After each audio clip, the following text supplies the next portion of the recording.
Assalamualaikum warahmatullahi wabarakatuh. Waalaikumsalam warahmatullahi wabarakatuh. Alhamdulillahirabbil alamin. Wa bihi nasta'in ala umurid dunya waddin. Wassallallahu wasallama ala sayyidina Muhammadin wa ala alihi wa sahbihi ajma'in. Amma ba'du. Subhanaka la ilma lana illa ma 'allamtana innaka antal alimul hakim. Rabbi shrah li sadri wa yassir li amri wa hlul 'uqdatam min lisani yafqahu qawli. Amin ya Allah ya rabbal alamin. Alhamdulillah. Puji dan syukur kita panjatkan kehadirat Allah Subhanahu wa taala yang masih memberikan kita nikmat panjang umur. Mudah-mudahan ibu-ibu dalam keadaan sehat walafiat. Amin. Zahiran wa batinan. Mudah-mudahan Allah Subhanahu wa taala angkat segala penyakit yang ada di dalam diri kita. Mudah-mudahan Allah Subhanahu wa taala memberikan keberkahan dalam hidup kita, dalam usaha kita, dalam rumah tangga kita, dikaruniai kita keturunan yang saleh salehah. Mudah-mudahan Allah Subhanahu wa taala matikan kita nanti dalam keadaan iman Islam, dalam keadaan husnul khatimah. Amin ya rabbal alamin. Ibu-ibu yang merasa sakit, nyeri otot, pegelinu, lain mau iklan ya tehnya, aduh, kita ngeliat iklan baik, iklan lain. Yang sakit ya, nyeri otot, pegelinu, encok, asam urat dan lain sebagainya, ketika hadir dalam majlis-majlis taklim, majlis-majlis zikir, niatin minta kepada Allah agar diberikan kesembuhan. Kalau mau ikhtiar, ada Herbal Studio. Masya Allah, kalau masih banyak malah mau disebutkan produknya. Dorprek. Baik, kan jadi ingatkan, ya mana minumnya? Ya. Bismillahirrahmanirrahim.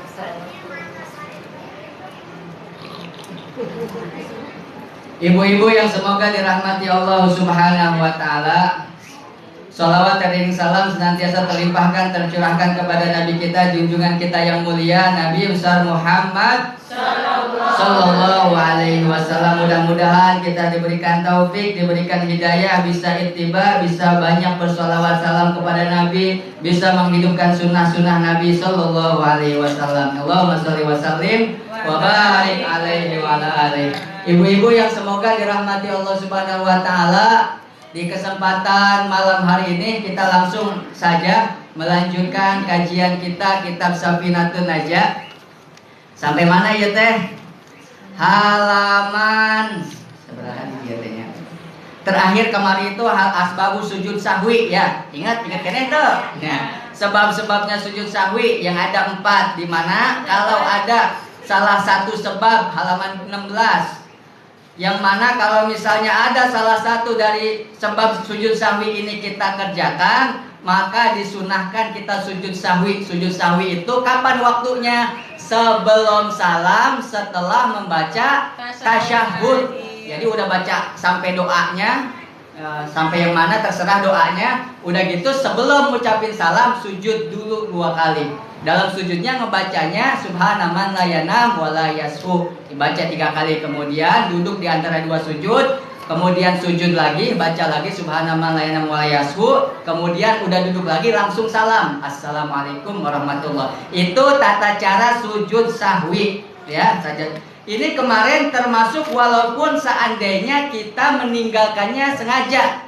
Ya, termasuk walaupun kita meninggalkannya sengaja. Kemarin sudah dijelaskan bahwasanya termasuk sunnah sujud sahwi itu adalah meninggalkan ab'adus sholah. Termasuk diantara ab'adus sholah misalnya kunut. Kunut itu dalam madhab Syafi'i adalah termasuk ab'adus sholah, bukan bagian daripada syarat, bukan daripada bagian rukun. Artinya kalaupun kita sengaja enggak kunut, sah enggak sholat subuh kita? Tetap sah, cuman tidak sempurna. Karena dalam madhab Syafi'i kunut itu masuk ke kategori ab'ad, bagian yang mengikat dari sholat, termasuk dari kesempurnaan sholat dalam madhab Imam Syafi'i.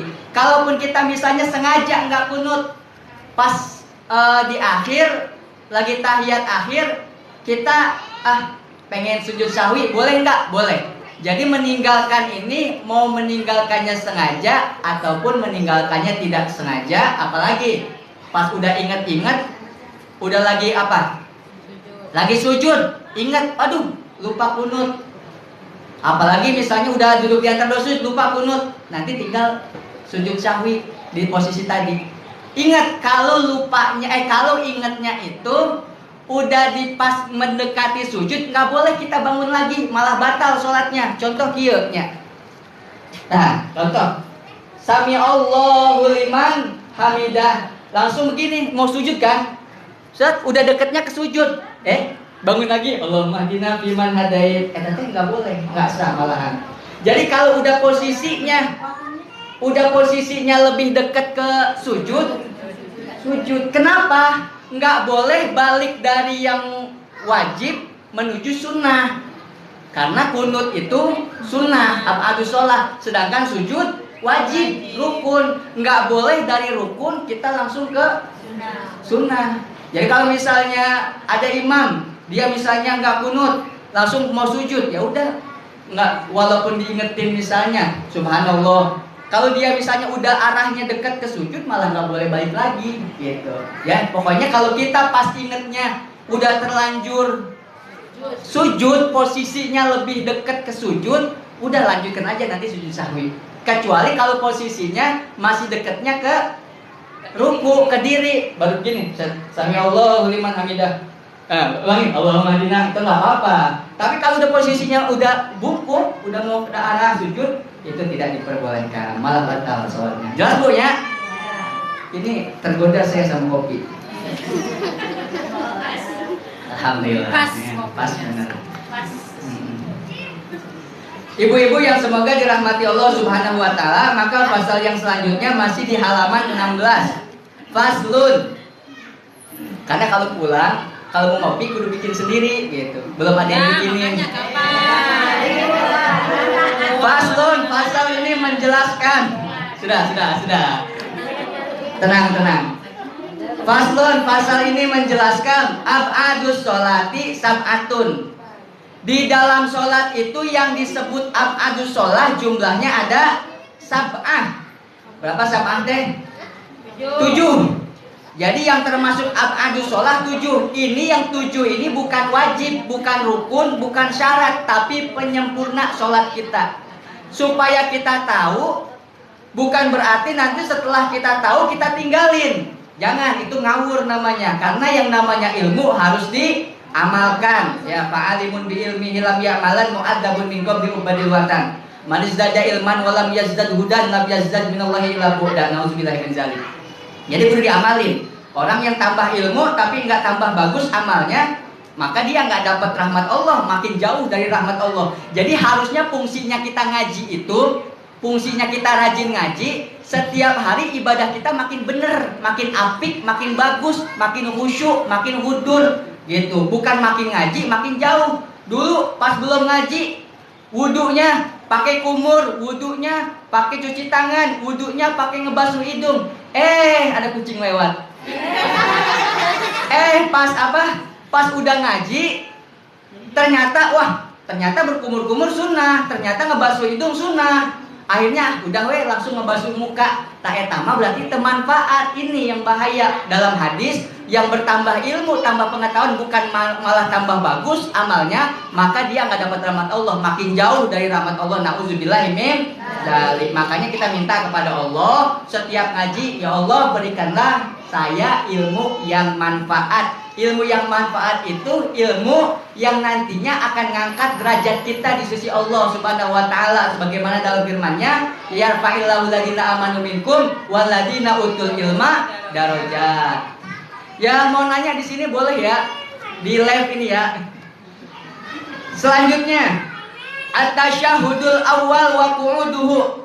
Jadi yang termasuk kategori abadus sholat itu tadi ada 7. Yang pertama at-tasyahudul awal, yaitu tasyahud awal, wa qu'uduhu, dan duduk di dalam tasyahud awal.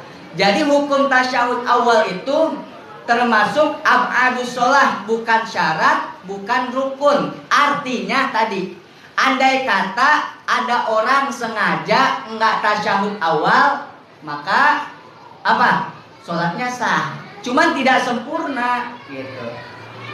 Jadi jangan sampai nanti pulang dari sini habis ngaji kitab Safiratun Najah, tasyahud awal mah tenang dikerjakan juga nggak mempengaruhi kesahan sholat. Akhirnya sholatnya habis ini nggak pakai tasyahud awal. Itu namanya ngawur, itu namanya tidak manfaat. Supaya semakin bagus ya, harus kita bisa membedakan mana rukun, mana syarat, mana abadus sholat, tasyahud awal. Termasuk tadi contoh sama kayak kunut. Ibu-ibu sholat zuhur, maghrib, isya yang ada tasyahud awalnya.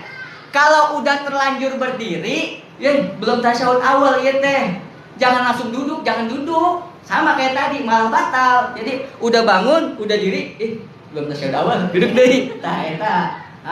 Batal sholatnya. Jadi terus gimana? Kalau memang posisinya udah deketnya ke diri, ya udah tinggalkan. Nah nanti tinggal sujud sahwi. Itu caranya, ya aturan tata cara kaifiah di dalam bab sholat. Makanya kita harus tahu mana saja yang di situ kalau kita lupa bukan balik lagi, tapi diganti dengan sujud sahwi. Bukan balik lagi. Balik lagi boleh dengan catatan tadi posisinya harus lebih dekat ke yang sebelumnya. Kalau kunut harus lebih dekat ke diri. Kalau tasyahud harus lebih dekat ke duduk. Ya, kalau dekatnya ke diri nggak boleh balik lagi. Baik, itu. Selanjutnya wassalatu ala Nabi sallallahu alaihi wasallam, sholawat kepada Nabi di dalam kunut, di dalam tasyahud. Kemudian gampang ini mah. Wassalah alal ali, sholawat kepada keluarga Nabi di tasyahud akhir. Itu termasuk abadus sholat. Allahumma sholli ala sayyidina Muhammad wa ala ali Muhammad. Nah, wa ala ali Muhammad ini adalah abadus sholat. Ya, abadus sholat. Andai kata orang tidak mengerjakannya, sah sholatnya. Minimal sampai sholawat. Allahumma sholli ala sayyidina Muhammad. Pakai sayyidina enggak? Mau pakai sayyidina mangga? Enggak mau pakai sayyidina, enggak apa-apa. Jadi jangan sampai saling menyalahkan. Nah, jangan sampai saling menyalahkan. Tapi insya Allah yang pakai sayyidina mah tidak menyalahkan yang enggak pakai. Yang banyak itu yang enggak pakai menyalahkan yang pakai yang pakai sayyidina. Nah itu, jadi dua-duanya ada pendapat ulama. Jadi ada ulama mengatakan khusus di dalam sholat mah enggak pakai sayyidina. Kenapa? Alasannya dari ulama yang berpendapat demikian, riwayat yang warid dari nabinya begitu. Sahabat nanya kepada Nabi, gimana kami ini bersolawat kepadamu di dalam sholat? Qulu Allahumma sholli ala Muhammad. Ucapkan Allahumma sholli ala Muhammad. Langsung dari nabinya Allahumma sholli ala Muhammad. Maka diucapkan Allahumma sholli ala Muhammad. Gitu, itu diantara argumen ulama yang mengatakan nggak pakai sayyidina. Tapi ada juga tetap mengatakan sayyidina, itu kan dari Nabi. Dalam riwayat yang lain kan Nabi itu anak sayyid waladi Adam wala fakhr, itu Nabi kita. Saya adalah pemimpin manusia. Jadi pakai sayyidina, ada juga riwayatnya, ada juga pendapat ulamanya. Jadi intinya yang biasa pakai sayyidina lanjutkan, yang biasa nggak pakai sayyidina ya terserah, mangga mau pakai sayyidina mangga, mau nggak apa-apa ya. Wa ala ali Muhammad, yang jelas wa ala ali Muhammad itu adalah termasuk min abadis sholat ya. Bagaimana tasyahud awal pakai ali enggak? Tasyahud awal ibu-ibu, kalau tasyahud awal sampai sayyidina apakah sampai sholawat sampai pakai ali? Sholawat. Maka di situ ada khilaf juga. Ada ulama mengatakan tetap pakai alinya. Ya kalau enggak juga nggak apa-apa, yang tasyahud awal akhir enggak juga nggak apa-apa. Nah, jadi yang dua-duanya ada khilaf. Ya, kalau saya sering mengamalkan tetap pakai ali Sayyidina Muhammad. Ya, tapi kalau misalnya ibu-ibu udah biasa ngikutin ulama yang tasyahud awalnya cuma sampai sholawat Allahumma sholli ala Sayyidina Muhammad, sampai situ terus bangun lagi, yang mangga silahkan ya. Silahkan aja. Ya, nggak ada masalah. Baik. Kemudian selanjutnya wal kunut. Nah ini yang tadi kita obrolin. Wassallallahu alaihi fi tasyahud akhir. Wal kunut. Kunut itu bukan rukun, bukan juga syarat, tapi termasuk min abadis sholah wa alihi wa sahbihi fihi, dan juga mengucapkan kepada sholawat kepada keluarga Nabi, kepada sahabat Nabi di dalam kunut. Itu juga termasuk abadus sholah. Inilah 7 macam abadus sholah, untuk menyempurnakan sholat kita. Setelah kita tahu bahwasanya tasyahud awal itu adalah abadus sholah, bukan rukun, bukan syarat. Kemudian kunut, kemudian sholawat kepada keluarga Nabi bukanlah menjadi bagian syarat dan rukun. Akan tetapi itu hanyalah min abadis sholah, bukan berarti setelah ini kita nggak baca, tetap langsung kita baca. Hanya saja ketika kita lupa melaksanakan tadi, kita disunahkan untuk sujud sahwi. Nah, mudah-mudahan bermanfaat. Wallahu a'lam bishawab. Nanti pasal yang selanjutnya yaitu penjelasan mengenai tentang hal-hal yang membatalkan sholat. Wallahu a'lam bishawab. Dah beres kitab Safinahnya. Melanjutkan yang kemarin kajian masih dalam bab fikih. Ini mah ada syarah-syarahnya, masih syarah termasuk Safinatun Najah. Kemarin perjumpaan terakhir kita sudah baca sunnah-sunnah setelah beres sholat. Masih ingat nggak apa aja? Habis beres sholat, Assalamualaikum warahmatullah. Kita disuruh baca doa apa? Apa doanya? Hah? Asyhadu alla ilaha illallah rahmanur rahim, sambil ngusap ya, ngusap pakai tangan kanan. Asyhadu alla ilaha illallah rahmanur rahim. Allahumma adhib anil ham wal hazan. Sebret kayak gitu sambil diusapnya. Artinya syahadat asyhadu alla ilaha illallah apa? Wa asyhadu anna Muhammad naon sih tadi teh? Kan jadi lupa kan. Asyhadu alla ilaha illallah rahmanur rahim. Allahumma adhib anil ham wal hazan. Artinya, ya Allah adhib, jauhkanlah dariku anni alham, kesumpekan, wal hazan, dan juga kesedihan. Tiap habis sholat Allahumma adhib anil ham wal hazan. Insyaallah jauh dari sumpek. Walaupun sumpek melanda, galau melanda, mudah-mudahan segera sirna insyaallah. Karena kan yang namanya sumpek galau mah tuh ya aya wae nya, bener teh? Aya wae, faktornya macam-macam.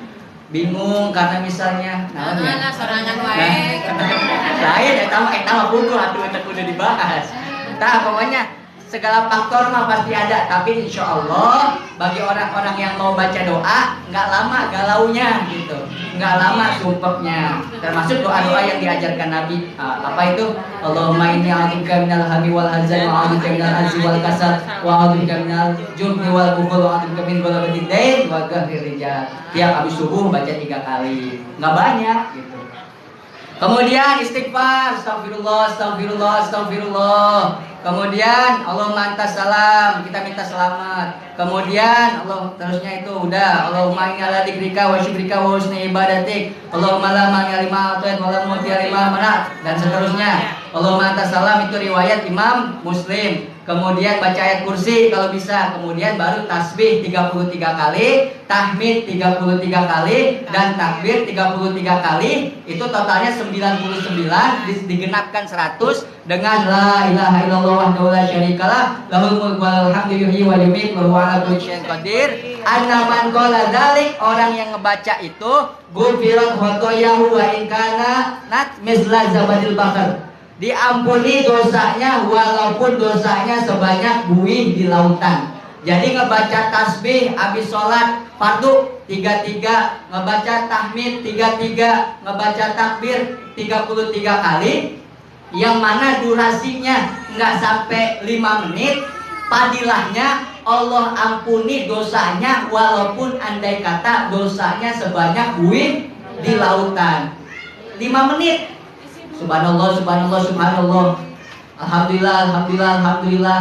Allahu akbar, Allahu akbar, Allahu akbar. Sok di rumahnya pulang ibu hitung sorangan. Saya sering kalau fadilah-fadilah ini suka menunjukkan durasi cuma 5 menit.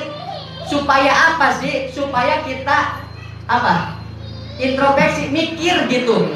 Cuma 5 menit Allah kasih pengampunan dari dosa-dosa kita yang banyak. Dosa mata, nutup para ruku, komo ayeuna zaman medsos, di TikTok coba tuh. Aduh. Korban Ramadan nggak bisa saya ungkapkan. Aduh. Bingung ngelihatnya juga. Masya Allah. Belum lagi di yang lainnya. Ya Allah, ini bangun tidur kadang-kadang. Ya Allah. Pokoknya mah yang begitulah, mudah-mudahan ya Allah jagalah hambamu ini khususnya. Amin gitu Bu. Aduh. Amin ya Rabbal alamin. Nah, kenapa sering menceritakan durasi 5 menit? Supaya kita muhasabah diri, introspeksi 5 menit kita kerjakan, itu mendapatkan pengampunan dari Allah Subhanahu wa Ta'ala. Supaya mikir, waktu di kamar mandi kita aja kadang-kadang nggak 5 menit. Berapa menit sok? Ibu-ibu di kamar mandi berapa menit? Ayah nu setengah jam, ngerti? Ayah nu setengah jam. Belum pakai sabun, belum luluran, namun belum sampo, ayo, aduh macam-macam lah. Berapa kali ngebilas etanya? Waktu makannya kita kadang-kadang lebih dari 5 menit. Komo makannya di rumah makan, bari foto-foto, ya lama etatnya kan. Kadang-kadang lo bari santai apalagi di mana makannya ada pemandangan-pemandangan yang indah. Ayo, makin lama itu makannya sebentar, duduknya yang lama itu kadang-kadang itu bisa menghabiskan waktu durasi yang banyak. Padahal sia-sia. Cuma sekedar urusan betul, iya urusan perut. Tapi ini makanya saya sering setiap acara, setiap live, setiap baik siaran 5 menit atau fadilah-fadilah yang lain kita baca nggak sampai 5 menit ini dalam riwayat Imam Muslim. Seumpama dosa kita sebanyak buih di lautan, mau istiqomah baca habis sholat fardu ini nggak menghabiskan 5 menit, anggap paling banyak 10 menit lah. Maka lihat Allah ampuni dosanya walaupun sebanyak buih di lautan. Masya Allah, mudah-mudahan bisa diamalkan Bu ya. Mudah-mudahan bisa diamalkan, amin ya Allah ya Rabbal alamin. Karena memang godaannya berat Bu, godaannya berat karena saya juga ngalamin. Godaannya berat kalau udah salam teh ya. Kalau bukan jadi imam mah di masjid, ya kalau jadi imam wayahna aku zikir. Mas banyak, assalamualaikum warahmatullahi langsung pergi, ya kan? Iya. Nah, umpama itu mah kadang-kadang ya Allah asa bisulan pantatnya bener, asa pengen buru-buru kabur, padahal nggak penting-penting amat. Udah nyampe rumah lihat TikTok deh misalnya gitu kan. Kadang-kadang gitu Ibu, Masya Allah nggak penting-penting amat, cuman ya Allah ya Rabb, mudah-mudahan Allah berikan kita kekuatan nih.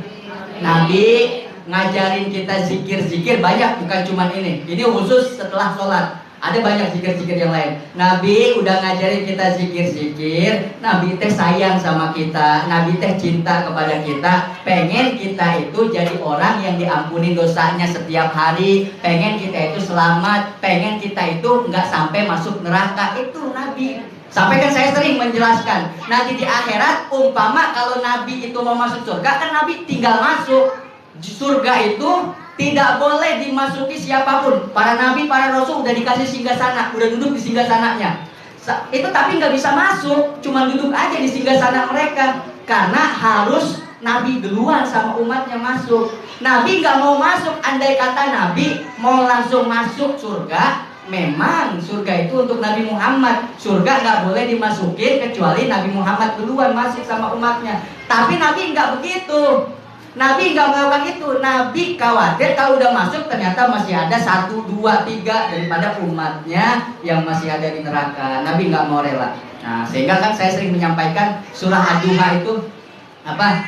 Wala sawfa yu'tika rabbuka fatardo. Dalam tafsir Jalalain saya sering menjelaskan. Di situ disebutkan idzan la ardo wahidun min ummati finnar. Ketika turun ayat ini, Nabi menjawab, kalau begitu ya Allah, aku tidak akan pernah rela, aku tidak akan pernah puas kalau ada satu dari umatku masih ada di neraka disiksa oleh Allah Subhanahu wa taala. Sampai seperti itu, makanya urang teh kudu seueur sholawat salam kepada Nabi Muhammad sallallahu alaihi wasallam, khususnya malam Jumat banyakin sholawat salam, kembali menghidupkan sunnah-sunnah Nabi. Karena orang yang menjalankan sunnah-sunnah Nabi, orang yang memperhatikan sunnah-sunnah Nabi pasti akan mendapatkan perhatian khusus dari Nabi Muhammad sallallahu alaihi wasallam.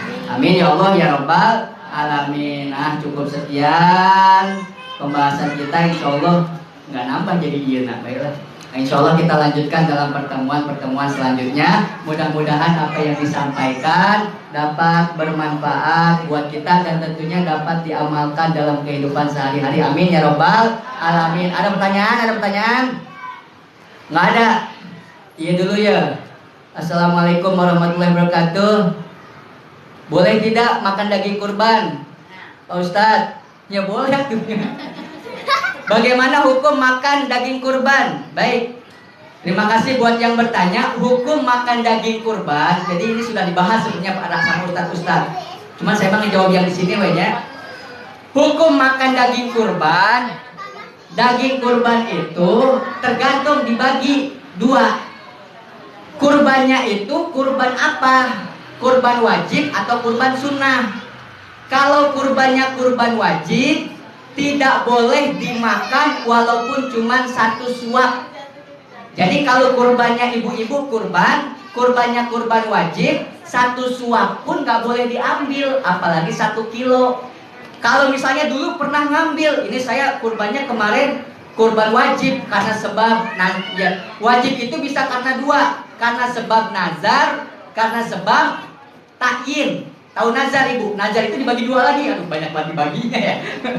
Jadi nazar itu dibagi 2. Jadi kurban itu hukum asalnya apa tadi?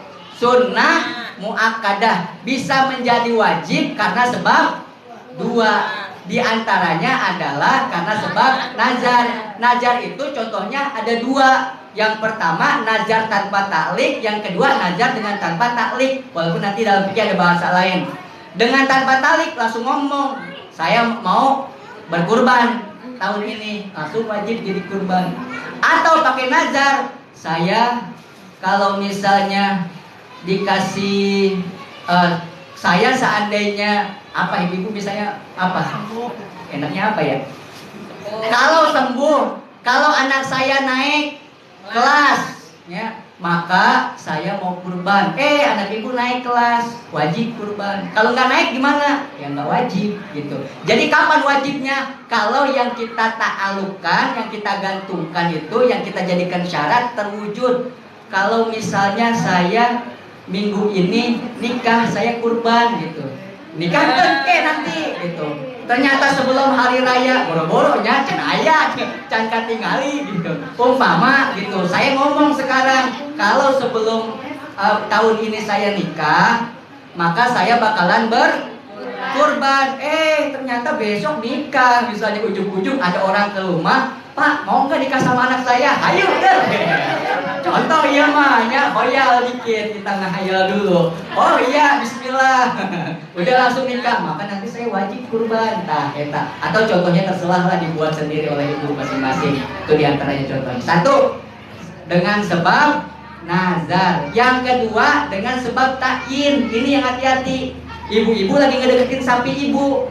Ditanya sama orang, ini sapi ibu buat kurban? Iya, ini sapi saya yang buat kurban. Tante bisa jadi wajib. Makanya gak usah ditanya gitu. Kalau ada yang nanya gimana, ini sapi ibu, kamu nanya gitu. Jadi intinya gak usah lah. Walaupun ada ulama yang mengatakan kalau niatnya ikhbar itu gak apa-apa, cuman supaya kehati-hatian kita, gak usah, ya jangan nanya orang lah punya.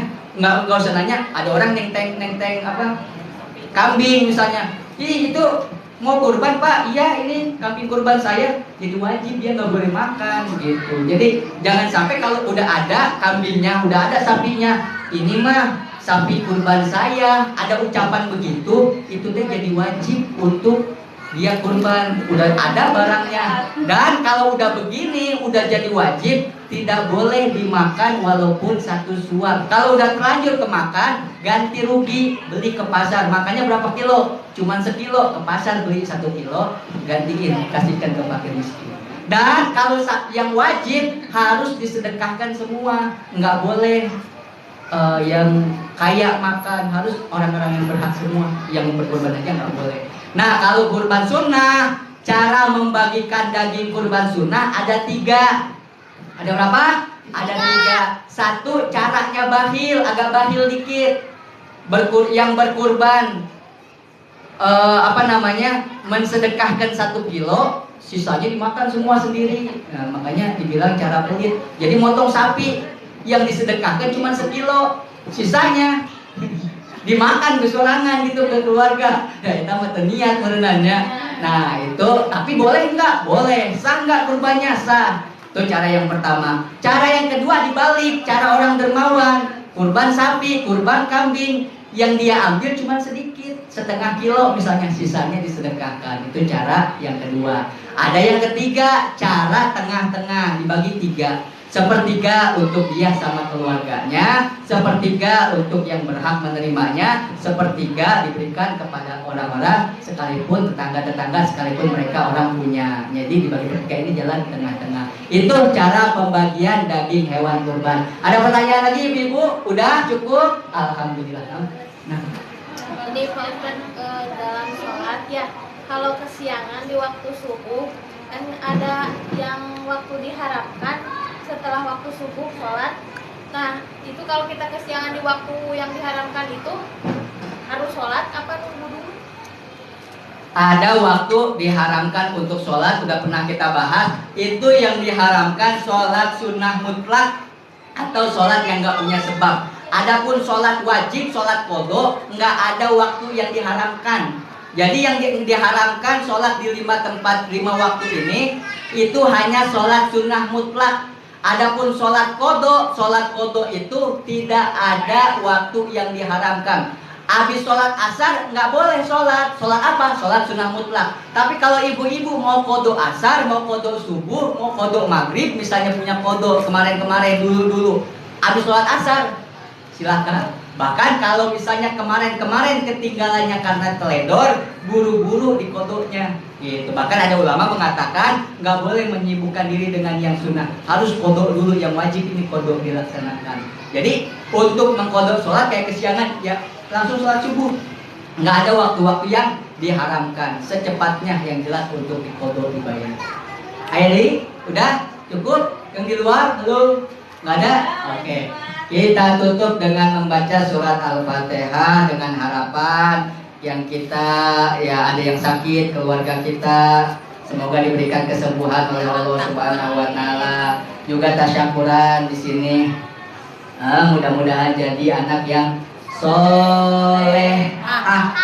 Mudah-mudahan juga anak-anak kita jadi anak yang solehah, keluarga kita jadikan keluarga yang sakinah, mawaddah warahmah. Para ahli kubur kita, ya ahli kubur kita, keluarga kita yang sudah meninggal dunia, mudah-mudahan Allah Subhanahu wa taala ampuni dosa-dosanya, Allah terima amal solehnya. Mudah-mudahan Allah Subhanahu wa taala berikan kita nanti husnul khotimah, hajat kita banyak, urusan dunia, urusan akhirat. Kita mohon minta kepada Allah Subhanahu wa taala. Allah Maha tahu apa yang ada di dalam hati kita. Dengan khusyuk, dengan hudur, di barakati suratul Fatihah. A'udzu billahi minasyaitonir rajim. Bismillahirrahmanirrahim.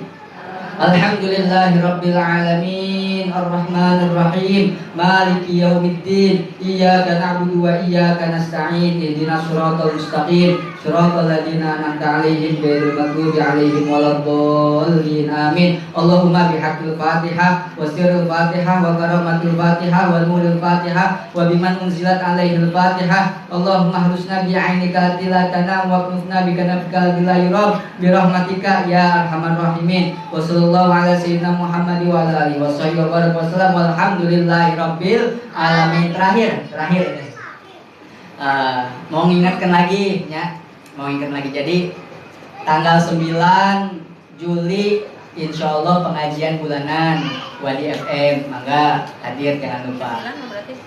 Tanggal 9 Juli ya, tanggal 9 Juli. Kemudian tanggal 16 Julinya kita dari sini Wadi FM mau mengadakan acara wisata religi. Acaranya tolabul ilmi dan ziarah makom aulia, 2 tempat. Yang pertama menghadiri pembukaan pengajian di Wadi Bogor, lokasinya depan gerbang tol Ciawi. Di situ ada Masjid Amaliyah, di situ yang ceramah Al Habib Hanif Al Atos, mantunya Habib Rizik. Kemudian setelah beres acara ziarah ke Empang Bogor, makam Al Habib Abdullah bin Muhsin Al Atos. Nah, buat ibu-ibu yang mau ikutan, mangga. Jadi target kita bukan mau cari ini ya, mau cari apa namanya? Mau cari untung, tidak. Itu murni semuanya dari jamaah untuk jamaah. Ya, terkumpul syukur, kalau enggak ntar kita pikirkan lagi. Target pertama cuman 30 orang. Jadi kita cuman mau pakai 1 mobil, mobilnya 3/4. Jadi yang 30 orangan Silahkan, itu sekarang baru 15. Nah, ibu-ibu yang mau ikut, mangga daftar. Kalau sampai nanti nggak nambah, berarti nggak jadi pakai bis saya. Paling mobil kecil, 2 mobilan berarti. Tapi kalau misalnya ada ibu-ibu, yuk mau rame-rame, ada 15 lagi. Oh, di sini lebih ada, masih banyak. Ya nanti bisa ganti mobil yang lebih gede itu. Jadi rutenya ada 2, hadir pengajian sama ziarah ke makam Habib Abdullah bin Muhsin Empang Bogor. Silakan daftar. Berapa daftarnya?